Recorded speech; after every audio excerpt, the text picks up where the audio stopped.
దేశీయ స్టాక్ మార్కెట్లు నష్టాలు ప్రారంభమయ్యాయి. సెన్సెక్స్ నిఫ్టీ నష్టాలు ట్రేడ్ అవుతున్నాయి. ONGC, NTPC, Apollo Hospitals, Power Grid Corporation, M&M షేర్లు లాభాలు ట్రేడ్ అవుతున్నాయి. బీపీసీఎల్, ఏషియన్ పెయింట్స్, శ్రీరామ్ ఫైనాన్స్, డాక్టర్ రెడ్డీస్ ల్యాబ్స్, SBI లైఫ్ ఇన్సూరెన్స్ షేర్లు నష్టాల్లో కొనసాగుతున్నాయి.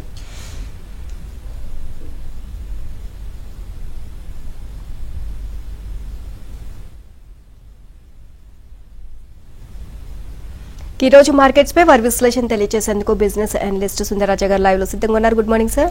గుడ్ మార్నింగ్ అండి. సార్, మార్కెట్స్ అప్ ట్రెండ్ తర్వాత నిన్న కాస్త క్వైట్ గా ఉన్నాయి మార్కెట్స్. ఈ రోజు కూడా స్థిరంగానే ఉన్నట్లుగా కనిపిస్తుంది. సో ఈ స్టెబిలిటీ ఇలాగే ఉండే అవకాశం ఉందంటారా? మార్కెట్ ఒక వారం క్రితం కూడా చూస్తే కనుక మనం high action, high voltage drama చూసాము. మార్కెట్లో చాలా కన్సర్న్స్, ఫియర్స్ తర్వాత ఈ లాస్ట్ 1 వీక్గా మార్కెట్లో ఒక అనూహ్యమైన ర్యాలీ రావడం చూసాము. నిఫ్టీ చూస్తే కనుక ఒక 1000 పాయింట్ల వరకు, అంటే 22,300 నుంచి 23,300 వరకు ఒక 1000 పాయింట్లు ర్యాలీ రావడంతో అంత క్రితం ఉన్న ఒక లాసెస్ అన్నీ కూడా తుడిపేసి, అలాగే మనకి లాస్ట్ 1 వీక్ ర్యాలీలో ఇన్వెస్టర్లకు అందరికీ కూడా మంచి లాభాలు ఇవ్వడం అనేది మనం చూసాము. సో మార్కెట్ ఈ లాస్ట్ 1 వీక్గా అమాంతంగా ఒక్కసారిగా సడన్గా ఇన్స్టెంట్గా ఒక స్ట్రాంగ్ బౌన్స్ బ్యాక్ చూసాం. కాబట్టి ఈ 2 రోజులుగా మార్కెట్ కొంచెం క్వైట్గా ఉంది. సో ఓవరాల్గా చూస్తే కనుక అనిశ్చితి పోవటము, అలాగే స్టెబిలిటీ రావడము, అందరూ కూడా చూస్తే కనుక చాలా పీస్ఫుల్గా హ్యాపీగా ఉండడంతో మార్కెట్లో ఒక చిన్న బ్రీతర్ తీసుకోవడం అనేది చూసాం. సో ఓవరాల్గా మార్కెట్ చూస్తే కనుక స్టడీగా ఉందనుకోవచ్చు. ఒక మ్యాసివ్ ర్యాలీ తర్వాత ఒక చిన్న పాజ్ తీసుకోవడం అనేది మనం చూస్తున్నాం. So on the whole market చూస్తే కనుక కొంచెం స్టేబుల్గా ఉందనుకోవచ్చు. అండ్ సార్, మార్కెట్స్ లో ఈ ర్యాలీ మరి ఇట్లాగే కంటిన్యూ అయ్యే అవకాశం ఉందంటారా? సో ఇప్పటివరకు చూస్తే కనుక మనకి ఎటువంటి నెగిటివ్ ట్రిగర్స్, ఎటువంటి సంకేతాలు, ఇండికేషన్స్ కూడా రాలేదు. కాబట్టి సో ప్రస్తుతం ఉన్న trend will continue to existence అని మనం అనుకోవచ్చు. మనం కాకపోతే మనకి ఇవాళ రేపు అమెరికాలో చాలా కీలకమైన ఇంపార్టెంట్ ఈవెంట్స్ ఉన్నాయి. మనకి ఇవాళ రేపు చూస్తే కనుక అమెరికాలో అక్కడ సెంట్రల్ బ్యాంక్ అయిన ఫెడరల్ రిజర్వ్ దగ్గర నుంచి మీటింగ్ ఉంది.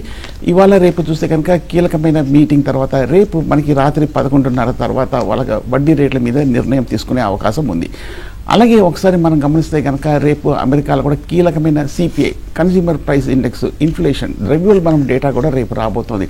ఈ మధ్య చూస్తే కనుక ద్రవ్యోల్బణం కూడా కొంచెం హై లెవెల్లో స్టిక్కీగా ఉండడం, స్టబోన్గా ఉండడం అనేది మనం చూసాము.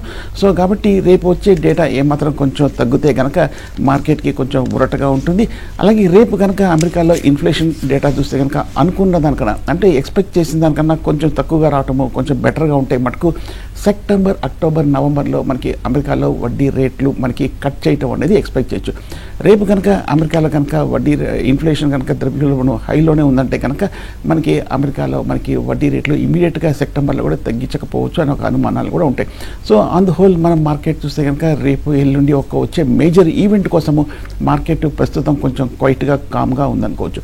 అలాగే మన డొమెస్టిక్ ఫ్రంట్లో చూస్తే కనుక పాజిటివ్ అప్డేట్ చూస్తే కనుక మనకి నిన్న లాస్ట్ వీక్ మనం చూస్తే కనుక కేరళలో మాన్సూన్ రావడం చూసాము.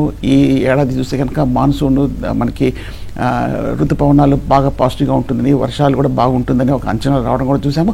అలాగే మనకి నిన్న చూస్తే కనుక ముంబైలో మనకి మాన్సూన్ హిట్ రావడం కూడా మనం చూసాం. కాబట్టి ఓవరాల్గా పాజిటివ్గా అనుకోవచ్చు. సో మాన్సూన్ చాలా స్ట్రాంగ్ ఉందంటే కనుక మన అగ్రికల్చరల్ ఫార్మ్ సైడ్ కూడా పాజిటివ్గా ఉంటుంది. ఫుడ్ ఇన్ఫ్లేషన్, ఆహార ద్రవ్యోల్బణం కూడా కొంచెం పాజిటివ్గా వచ్చే అవకాశాలు ఉంది. కాబట్టి మార్కెట్ పాజిటివ్గా తీసుకోవడం అనేది మనం చూడొచ్చు. సార్, మార్కెట్స్ ఈ స్థాయిలోనే సస్టైన్ లోకి వెళ్లే అవకాశం ఉందంటారా, లేకపోతే కరెక్షన్ జరగొచ్చు అంటారా? ఒకవేళ కరెక్షన్ జరిగితే స్వల్ప కరెక్షన్ జరగొచ్చా, లేకపోతే భారీగా జరగొచ్చు అంటారా? సో నేను అనుకోవటము మార్కెట్ ఈ లాస్ట్ 1 వీక్ రీబౌండ్ తర్వాత immediate danger of A correction, ఆ థ్రెట్లోంచి బయటపడినట్టు కనిపిస్తుంది. ఎప్పుడైతే 23,000 స్థాయికి మనం చాలా కాలం, చాలా వారాలు కొంచెము పరీక్షించిన తర్వాత, చాలా వారాల ఒక ప్రయత్నాల తర్వాత ఒక బ్రేక్అవుట్ కనిపించింది. కాబట్టి మార్కెట్లో ఇమ్మీడియట్గా డేంజర్ లేదనిపిస్తుంది. కాకపోతే మనం ఒక్కసారి లాస్ట్ 1 వీక్గా గమనిస్తే కనుక ఇంటర్నేషనల్ మార్కెట్లో క్రూడ్ ఆయిల్ చూస్తే కనుక ఇంచుమించు మనకి $76 దగ్గర నుంచి $82 వరకు, అంటే ఇంచుమించు ఒక $6 పెరగటం అనేది మనం చూసాము. ఇదొక్కటి కొంచెము మార్కెట్ కీన్గా అబ్జర్వ్ చేస్తుంది. ఒకవేళ ఇప్పటివరకు చూస్తే కనుక కొంచెం పర్వాలేదు, నార్మల్ ఒక టెక్నికల్ రియాక్షన్కి వచ్చి, ఎందుకంటే అంతక్రితం బాగా పడిన తర్వాత ఒక నార్మల్ చిన్న పెరగటం అనేది ఎక్స్పెక్ట్ చేయొచ్చు. ఒకవేళ కనుక బియాండ్ 83, 85 కనుక వచ్చిందంటే కనుక అప్పుడు మార్కెట్లో కొంచెం ఒక స్వల్ప రియాక్షన్ వచ్చే అవకాశం ఉంది. అదేవిధంగా ఇంకోసారి గమనిస్తే కనుక ఈ నెల ఇప్పటివరకు చూస్తే కనుక FIs లాస్ట్ 3 నెలలు భారీ అమ్మకాలు జరిపిన తర్వాత తర్వాత ఈ నెల ఇంచుమించు 8,000 కోట్ల వరకు అమ్మకాల ఒత్తిడికి గురి చేయడం చూసాం. కానీ ఈ లాస్ట్ 2-3 రోజులుగా చూస్తే కనుక వాళ్ళ దగ్గర నుంచి ట్రెండ్ రివర్స్ అయినట్టు కనిపిస్తుంది. ఈ 2-3 రోజులుగా ఎఫ్ఐస్ విదేశీ సంస్థలు భారీగా కొనుగోలు చేయడం కూడా మనం చూస్తున్నాం. సో ఈ 2 రోజుల్లో వాళ్ళ కొనుగోలు చూస్తుంటే కనుక మార్కెట్లో మళ్ళీ కొంచెం ఉత్సాహం వస్తుంది. ఒకవేళ కనుక వాళ్ళ అమ్మకాల స్ప్రీ కనుక అమ్మేసి వాళ్ళు కనుక కొంచెం పాజిటివ్ సైడ్లో ఉందంటే కనుక మార్కెట్ పెరిగే అవకాశాలు కనిపిస్తుంది. బట్ ఓవరాల్గా మనకి ఎకనామిక్ ఫ్రంట్, పొలిటికల్ ఫ్రంట్ అన్ని పాయింట్ ఆఫ్ వ్యూలో చూస్తే కనుక మార్కెట్లో కొంచెం పాజిటివ్ ఇండికేషన్స్ కనిపిస్తుంది. కాబట్టి మేట్ బి కొంచెం హై లెవెల్లో బహుశా నెక్స్ట్ మంత్ బడ్జెట్ వచ్చే వరకు కొంచెం కన్సాలిడేషన్లోనూ కొంచెం పాజిటివ్ బయస్గానే ఉండే అవకాశాలు ఉంది. సో సెక్టర్స్ వైజ్ గా చూస్తే కొన్ని సెక్టర్స్ పెరిగాయి, కొన్ని సెక్టర్స్ వీక్ గా పర్ఫార్మ్ చేస్తున్నాయి. సో ఇన్వెస్టర్స్ ఏ సెక్టర్స్ లో ఇన్వెస్ట్ చేయడం బెటర్ అంటారు? మనం చూస్తే కనుక ఇన్ఫ్రా కానీ, రియల్ ఎస్టేట్ కానీ, ఎనర్జీ కానీ, పవర్ సెగ్మెంట్స్ ఇవన్నీ కూడా కొంచెం వీక్గా ఉన్నాయి. ముఖ్యంగా public sector enterprises, public sector బ్యాంక్స్లో అన్నింటిలో కూడా కొంచెం వీక్నెస్ అనేది కనిపిస్తుంది. కానీ మనం లాస్ట్ ఒక 1 వీక్గా చూస్తే కనుక ఈ మార్కెట్ రియాక్షన్, ఆ తర్వాత సబ్సిక్వెంట్ రీబౌండ్లో చూస్తే కనుక మనకి ఐటీ స్టాక్స్, ఐటీ ఇండెక్స్ ఇంచుమించు ఒక 10% వరకు పెరగటం చూసాము. అలాగే fast moving consumer goods, Colgate కానీ, బ్రిటానియా కానీ, నెస్లే కానీ, మ్యారికో కానీ, ఇమామి కానీ, డాబర్ కానీ, ఐటీసీ కానీ ఇటువంటి సెక్టర్ అయిన ఎఫ్ఎంసీజీ చూస్తే కనుక 5% వరకు పెరగటం అనేది చూసాము. ఈ 2 సెగ్మెంట్స్ కాకుండా మనం ఇంకొక చూడదగ్గ సెగ్మెంట్ చూస్తే కనుక లాస్ట్ 1 ఇయర్గా అండర్ పెర్ఫార్మ్ చేస్తున్న కెమికల్ ఇండస్ట్రీ బాగా వీక్నెస్ తర్వాత లాస్ట్ 1 వీక్గా పెరగటం అనేది చూసాము. ఎస్ఆర్ఎఫ్ కానీ పిటిలైట్ కానీ, లేదంటే కనుక మనకి గుజరాత్ ఫ్లోరో, నవీన్ ఫ్లోరో, హిమాద్రి, గాడ్రేజ్ ఇండస్ట్రీస్ ఇవన్నీ కూడా చూస్తే కనుక మనకి లాస్ట్ 1 వీక్గా కొంచెం స్టెబిలైజ్ అయ్యి కొంచెం అప్వర్డ్ బయాస్గా వెళ్తున్నట్టు కనిపిస్తుంది. ఈ మధ్య వచ్చిన రిపోర్ట్ కూడా చూస్తే కనుక కెమికల్ ఇండస్ట్రీ కొంచెం చూస్తే కనుక బాటమ్ అవుట్ అయినట్టు కనిపిస్తుంది. ఈ లెవెల్ నుంచి కొంచెం ర్యాలీ వచ్చే అంచనాలు రికవరీ బాటలో ఉన్నట్టుగా ఒక రిపోర్ట్ కూడా రావడం చూస్తాం. కాబట్టి మైట్ బి కొంచెం కెమికల్ స్టాక్స్లో పెరిగే అవకాశాలు కనిపిస్తుంది.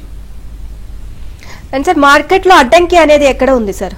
సో టెక్నికల్గా చూస్తే కనుక చాలామంది ఇన్వెస్టర్లు అడిగేది ఏంటంటే కనుక మార్కెట్ బాగా భారీగా పెరిగింది కాబట్టి ఈ లెవెల్లో కూడా కొనచ్చా, లేదంటే కనుక ఈ లెవెల్లో ఏమైనా కొంచెం కరెక్షన్ వచ్చే అవకాశాలు ఉందా అని చాలామంది ఇన్వెస్టర్లు అడగటం అనేది మనం చూస్తున్నాం. మార్కెట్ చూస్తే కనుక టెక్నికల్గా మనకి న్యూ టెరిటరీలో ఉంది కాబట్టి ఈ లెవెల్లో చూస్తే కనుక ప్రీవియస్ డేటా, ప్రీవియస్ హిస్టరీ లేదు కాబట్టి సైకలాజికల్ అంటే మానసిక లెవెల్సే మనం చూడాలి.